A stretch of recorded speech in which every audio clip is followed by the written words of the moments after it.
Okey, Okey. kehidupan kat ASK tu memang struggle lah, John. Duit tak ada, aku nak sewa bilik pun duit tak ada. Jadi aku ni jadi nomad lah, menumpang-numpang rumah kawan-kawan yang sewa. Oh, Sat rumah tu, Sat rumah ni. Tak boleh duduk lama sangat. Saya kira orang Nanti saya kira orang pasal.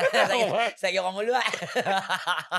dia orang Saya kira duduk 2, 3 hari rumah ni nampak bila member muka dah masam pergi cari rumah lain pula. Ah. Duit kan, kita menumpang kan, tidur kat surau lah, kat bus stop lah, mana-mana ayalah. Hmm. Homeless, Hmm. tu belajar tu. Nak makan duit tak ada. Waktu tu tak ada hostel pun lagi? Tak ada lagi.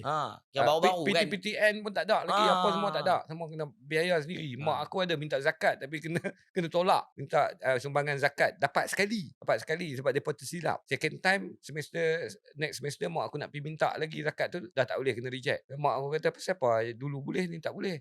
Oh, dulu kami terlepas pandang. Anak makcik ni belajar berlakon ni, teater. Oh, depa tak support Kami belajar. tak support Okey. orang yang belajar seni. Tu dia? Haram.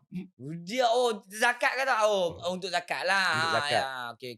Jangan tak bagi. Dahsyat. Aku waktu tu nak makan duit tak ada. Mencuri je. Curi kat kafe. Curi makan. Waktu orang ramai-ramai. Ah. Hang pun pi ramai-ramai. Tangan dia masuk. Apa dapat ketui ayam lah tarik ke belakang. Dia duduk lagu tu lah. Sampailah owner kafe, kantin tu tahu kegiatan ada lah seorang dua yang 2, 3 orang perangai macam tu. Masuk aku. Panggil pergi belakang. Pergi belakang dia jamu.